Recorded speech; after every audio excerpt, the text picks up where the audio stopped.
시간에는 말씀 듣기 전에 하나님의 감동으로 쓰여진 시를 묵상하면서 마음을 주께 고정하기를 원합니다. 오늘 내 영혼이 입고 있는 옷은 과연 어떤 옷일까요? 우리가 입어야 할 옷은 또한 무엇일까요? 내 삶과 영혼을 덮고 있는 것은 무엇인지 생각하면서 이 시를 묵상해 보시기 바랍니다. 제목은 은혜를 입다. 봄에는 푸른 새싹 피어나듯 겨울에 움츠렸던 마음과 생각을 깨워줄 생명의 옷을 입고, 여름에는 염려의 더위 밀어내고 성령의 바람이 통하는 겸손으로 옷을 입습니다.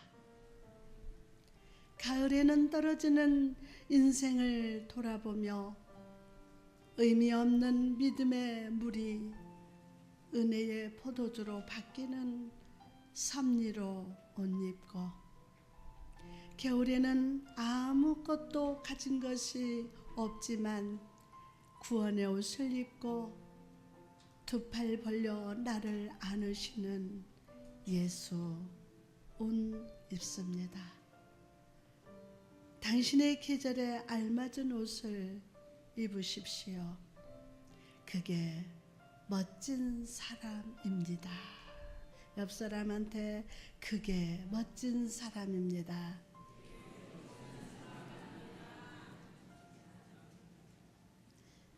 할렐루야. 오늘도 은혜의 상을 차려주시고 우리를 기쁨으로 치유하시는 아버지 하나님을 찬양합니다. 이 시간 목마른 사슴같이 갈급한 심령으로 나아가는 여러분에게 주님께서 편안과 의의 옷을 입혀주시기를 축원합니다. 여러분, 솔개라는 새를 아십니까? 솔개. 이 새는 조류 중에 가장 장수하는 새로서 약 70년을 살 수 있다고 합니다. 그런데 이 솔개의 나이가 약 40세가 되었을 때 이 솔개는 중대한 결심을 해야 한다고 합니다. 솔개는 40세가 되면 발톱이 노화가 되어서 사냥감을 잡을 수 없고, 부리는 길게 자라서 구부러져서 먹이를 제대로 물을 수가 없게 된다고 합니다. 심지어 깃털도 두껍게 자라서 편안하게 날 수도 없게 된다고 합니다. 그래서 솔개는 40세가 되는 순간 둘 중에 하나를 선택해야 합니다. 그냥 이대로 살다가 죽든지 아니면 고통스러운 갱생의 과정을 거치는 것입니다. 갱생의 과정은 이렇습니다. 높은 산으로 올라가서 길어진 부리로 바위를 계속 쪼아댑니다. 그래서 길고 휘어진 부리가 깨지고 빠지면 새 부리가 돋아납니다. 새로운 부리가 나온 후에는 그 날카로운 부리로 발톱을 하나씩 다 뽑아내고 몸의 깃털도 다 뽑아버린다고 합니다. 그렇게 고통스러운 과정을 겪은 후에야 솔개는 나머지 30년을 새로운 몸으로 건강하게 살아갑니다. 사랑하는 성도 여러분, 이 솔개의 이야기 속에 우리는 새로운 생명을 위해서 낡은 생명이 얼마나 처절하게 버려져야 하는지를 발견합니다. 2016년도 벌써 6개월이 지나고 있습니다. 저는 이 6월의 첫 주, 여러분의 삶에 중대한 결정을 해야 할 때라고 생각합니다.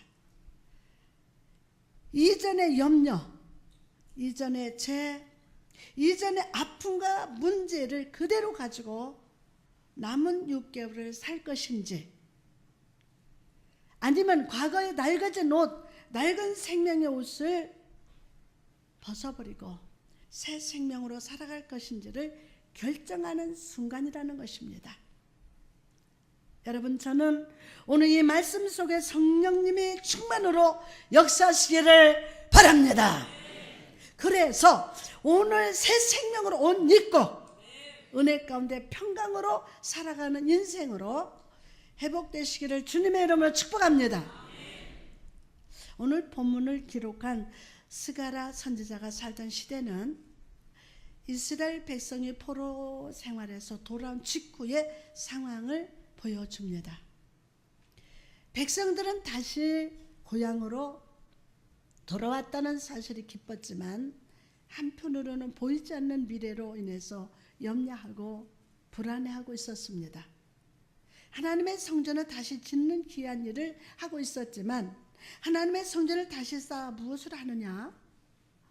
우리 삶은 우리 가족은 형편은 점점 어려워지는데 하고 낙심하고 있었습니다.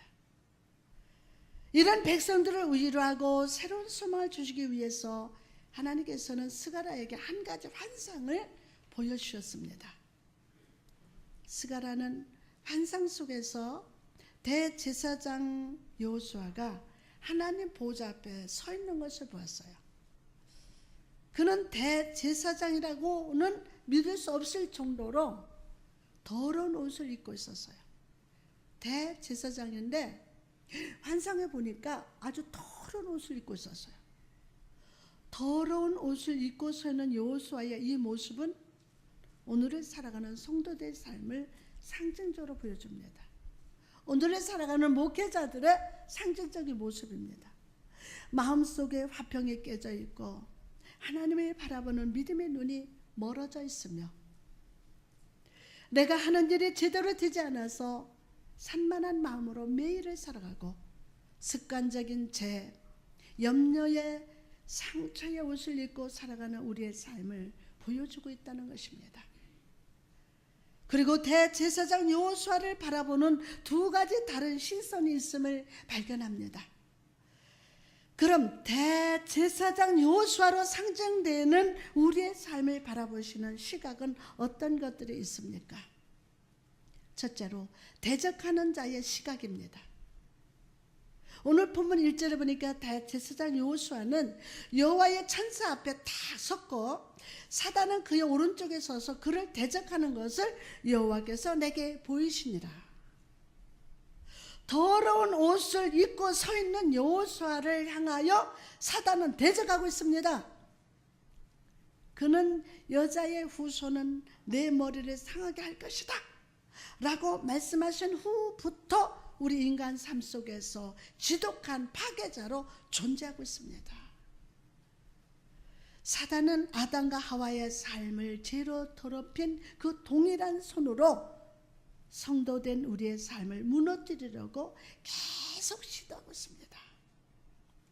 하와를 유혹하던 그 음성으로 우리를 죄의 자리로 유혹하고 하나님이 아니라 세상을 의지하고 사람을 바라보게 하며 결국에는 우리를 하나님과 상관없는 자, 염려와 낙심 가운데서 영적 생명을 잃어버리게 만듭니다. 여러분, 에스키모들이 늑대를 사냥할 때의 모습을 보면 날카로운 칼에 동물의 피를 묻힌 후에 그 칼을 물속에 넣고 얼린다고 합니다. 그렇게 피 냄새가 나는 얼음덩어리를 늑대들이 지나가는 길에 놓아두면 이 피 냄새를 맡은 늑대가 거기에 다가와서 얼음을 핥아먹기 시작합니다. 그리고 얼음을 핥다가 혀의 감각이 사라진 늑대는 칼날에 자기 혀가 베어지는 것도 모르는 채 계속 자기 피를 핥아먹습니다. 결국 피를 많이 흘려서 쓰러질 때까지 자기 피를 마시다가 죽게 된다고 합니다. 사랑하는 성도 여러분, 이처럼 원수 사단은 우리 삶 속에서 죄의 감각을 죽여서 우리가 죄를 지어도 죄를 지은지도 모르게 역사합니다.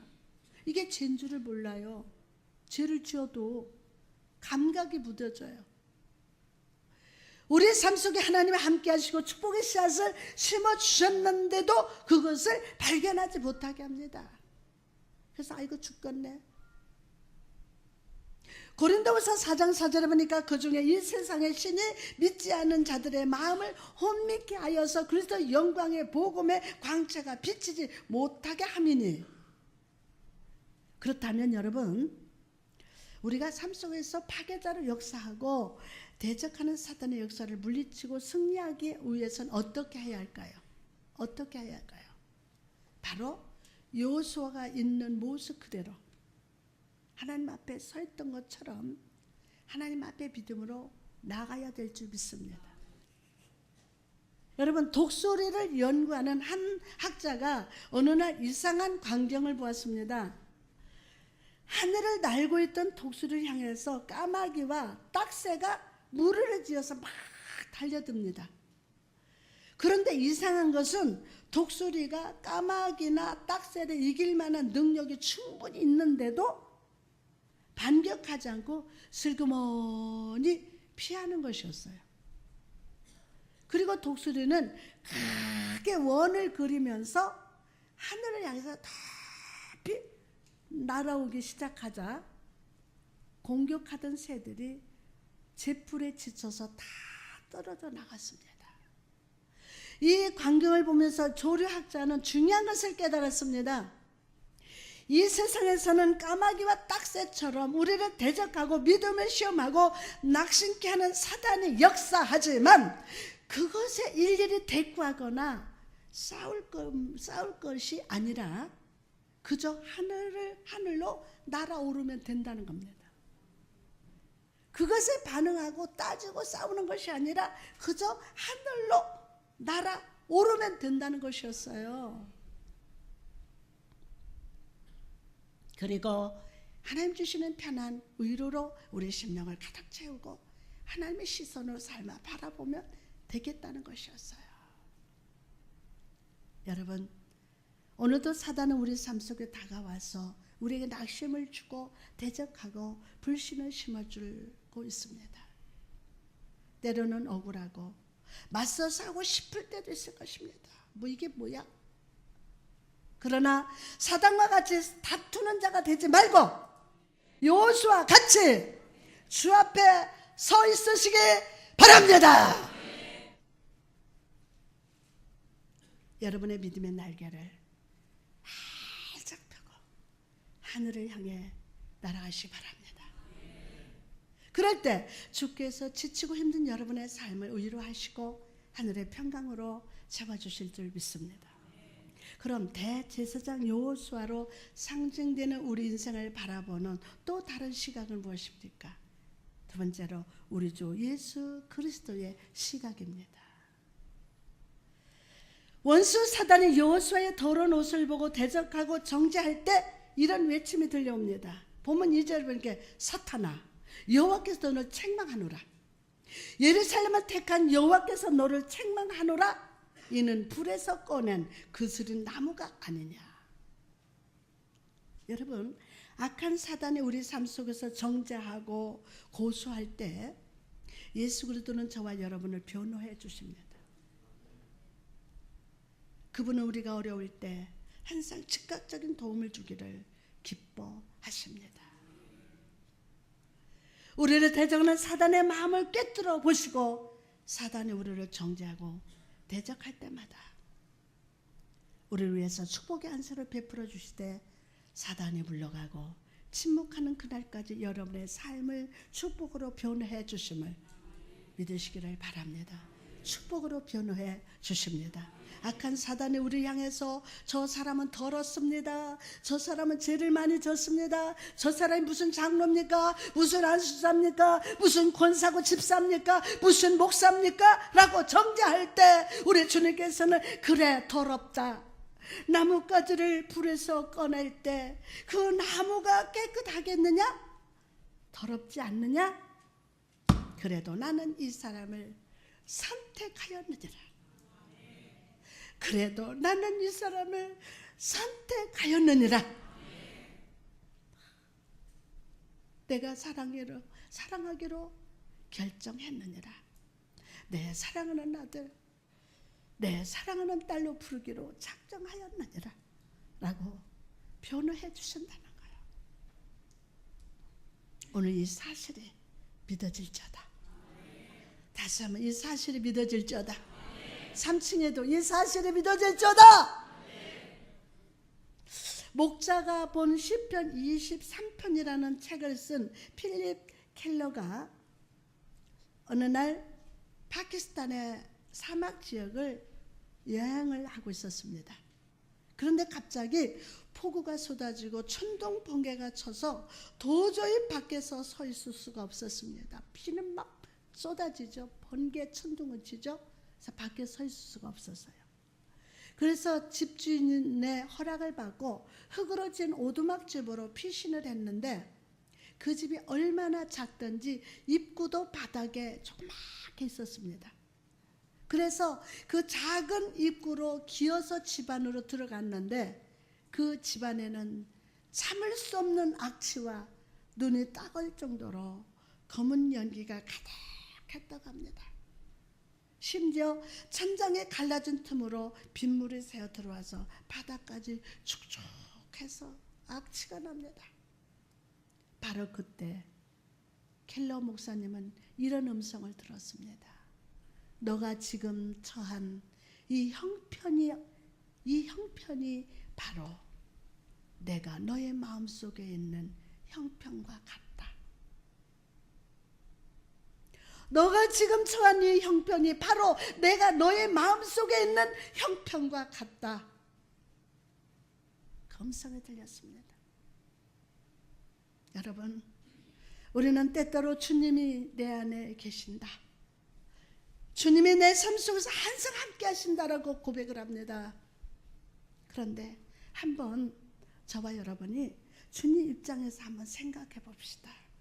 주님 입장에서 주님께서 우리 안에 계시면서 정말 행복하실까요?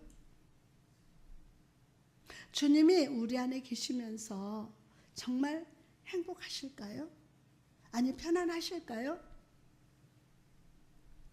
아니요.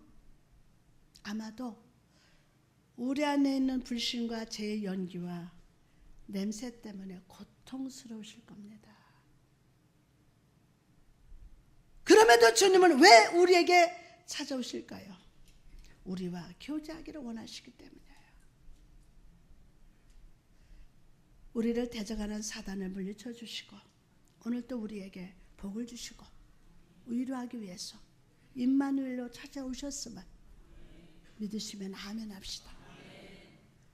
그러므로 여러분, 여러분의 삶의 문제, 마음의 염려를 더 이상 여러분의 힘으로 해결하려고 하지 마십시오. 우리의 삶 속에 무엇인가 문제가 생겼을 때, 망가진 부분이 생겼을 때 그것을 스스로 수리해 보려고 노력합니다. 우리 능력으로 해결하지 못하는 문제, 치료하지 못하는 아픔, 잊지 못하는 상처들이 가득합니다. 오늘 내 힘으로 고쳐보려던 것을 그만두고 주 예수를 바라봅시다. 엄마가 우는 아이에게 이끌리듯이 주 예수는 부서진 인간에게 이끌리십니다. 무너진 인간에게, 상처받은 인간에게 이끌리십니다. 문제에 가득한 우리의 부르짖음에 더욱 이끌리십니다. 오늘 이 모든 것들을 주님께 맡겨드립시다. 주님께서 우리 삶과 영혼을 새롭게 하시도록 맡겨드립시다. 그럴 때 주께서 우리 삶을 향해서 이런 편안의 음성을 들려주실 줄 믿습니다. 오늘 본문 4절 같이 봉독합니다. 시작. 여호와께서 자기 앞에 선 자들에게 명령하사 그 더러운 옷을 벗기라 하시고 또 여호수아에게 이르시되 내가 내 죄악을 제거하여 버렸으니 내게 아름다운 옷을 입히리라. 아멘. 아름다운 옷을 입히리라. 야곱이 그의 형 에서의 옷을 입고 이삭의 축복을 받았던 것처럼 예수 그리스도의 구원의 옷은 여러분의 삶을 덮어주실 겁니다. 그리고 우리 아버지 하나님께서는 여러분에게 복을 주시되 열매 맺지 못하는 인생 속에 열매가 풍성히 맺게 하시고 풍성히 맺게 하시고 웃음을 잃어버린 자에게 이삭의 축복을 주시며 질병으로 고통받는 자에게 내가 원하노니 깨끗함을 받으라. 내가 원하노니 깨끗함을 받으라. 할렐루야 라고 말씀해 주실 겁니다. 무엇보다 상처와 염려로 사는 영혼을 오늘 안수해 주시사 요셉의 형통으로 축복해 주실 줄 믿습니다. 그럼 결론적으로 원수 사단을 대적하시고 우리 삶의 새 생명으로 옷을 입혀주신 주님 앞에서 우리는 어떤 삶을 살아야 할까요? 바로 영적 제사장으로서 합당한 삶을 살아야 할 줄 믿습니다. 더러운 옷을 입었던 여호수아가 제사함을 받고 주의 아름다운 옷으로 갈아입은 것을 보면서 선지자 스가랴는 이렇게 외칩니다. 본문 5절 같이 봅니다. 시작. 내가 말하되 정결한 관을 그 머리에 씌우소서 하매 곧 정결한 관을 그 머리에 씌우며 옷을 입히고 여호와의 천사는 곁에 섰더라. 여러분, 우리가 주 안에서 더러움을 벗고 은혜의 옷을 입었다면, 부끄러움을 벗고 아름다운 옷을 입었다면 우리는 이제 주님이 주신 사명의 관을 쓰고 주 뜻대로 살아야 할 줄 믿습니다. 여러분이 가정 안에 있을 때든지 직장에 있든지 거리를 걷고 있든지 사람을 만나고 무슨 일을 하든지 주님이 씌워주신 이 은혜의 관을 쓰고 나갑시다. 민수기 8장에 보면 레위인이 드리는 제사 중 하나인 요제에 대한 모습이 나옵니다. 민수기 8장 13절에서 15절을 보니까 레위인은 아론과 그의 아들들 앞에 서워 여호와께 요제로 드릴지니라. 너는 이같이 이스라엘 자손 중에서 레위인을 구별하라. 그리하면 그들이 내게 속할 것이라. 내가 그들을 정결하게 하여 요제로 드린 후에 그들이 어디에 해막에 들어가서 봉사할 것이라. 여러분, 이 요제라는 것은 요동하다, 흔들어 보다 라는 뜻입니다. 요동하다, 흔들어 보다. 자, 그 뜻으로 하나님께서 레위인에게 거룩한 임무를 맡기시기 전에 먼저 그 사람을 흔들어 보신다는 거예요. 뭘 맡기시기. 여러분, 저는 요즘 우리 성도들 삶에 벌어지고 있는 일들이 하나님 우리를 흔들어 보시는 시험인 줄 믿습니다. 흔들어 보는 거예요. 흔들어. 우리가 은혜 받은 자로서 영적 제사장으로서 은혜의 관을 머리에 쓰고 다닐 만한지, 다닐 만한지 살펴보시기를 위한 흔들림의 시험인 줄 믿습니다. 부디 이 시간 목사인 저부터 우리 교회 모든 성도분들이 하나님 앞에 인정받기를 축복합니다. 내가 필요할 때만 하나님 찾고 내가 필요 없을 때는 하나님을 떠나가는 그런 어린 아이의 믿음이 아니라 하나님 맡겨주신 사명을 충성되게 감당하는 저와 여러분 모두가 될 수 있기를, 주님께 인정받는 사람 될 수 있기를 주님의 이름으로 축복합니다. 남극에 사는 펭귄들은요, 산란기가 되면은 먹이를 구하려고 바다로 간다고 합니다. 저 바다로. 그런데 펭귄들은 한동안 머뭇거리면서 바다로 들어가질 않습니다. 들어가야 되는데 바닷속에 펭귄의 천적인 바다 표범이 있기 때문이에요. 펭귄의 숫자는 수천 마리, 수만 마리가 넘지만 단 몇 마리의 바다 표범을 보고 두려워한다는 거예요. 이때 한 펭귄이 먼저 물속으로 탁 뛰어 들어갑니다. 그러면 그 뒤 이어서 수십 마리, 수백 마리가 뛰어들고 수만 마리가 그때 탁 뛰어 들어갑니다. 그러면 바다 표범은 그 어마어마한 펭귄을 보고 기가 죽어서 도망간다고 합니다. 여러분, 때로 성도의 삶의 길에는 우리에게 낙심을 주고 대적하는 사단이 역사합니다.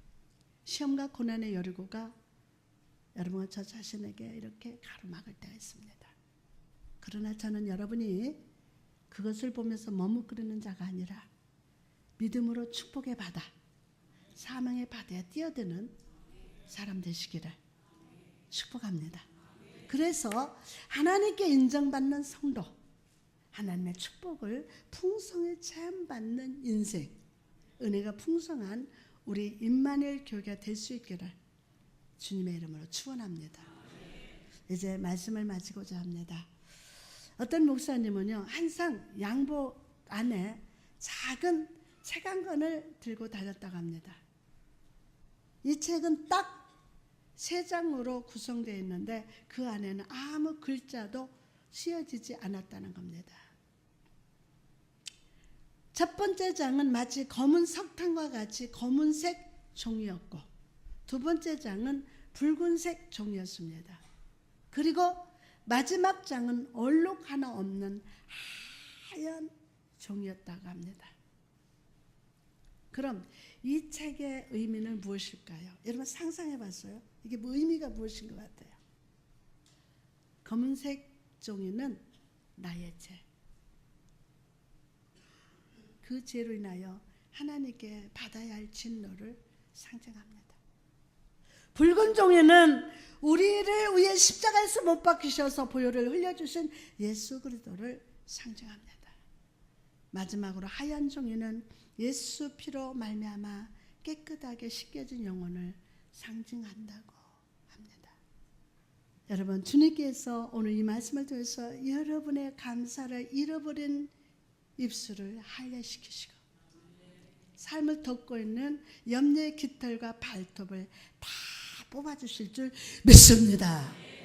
우리를 대적하고 영적 감각을 둔하게 만들어서 마음을 혼미케 하는 원수 사단 앞에서 우리를 축복으로 안수하시고 적극적으로 대변해 주시는 예수 그리스도가 이 자리에 계십니다. 할렐루야. 이전에는 우리가 죄라는 검은 옷을 입고 살았지만, 이제는 예수 그리스도로 옷 입고 새 생명을 누리며 축복의 삶을 살게 되었습니다. 아멘하고 받을지어다.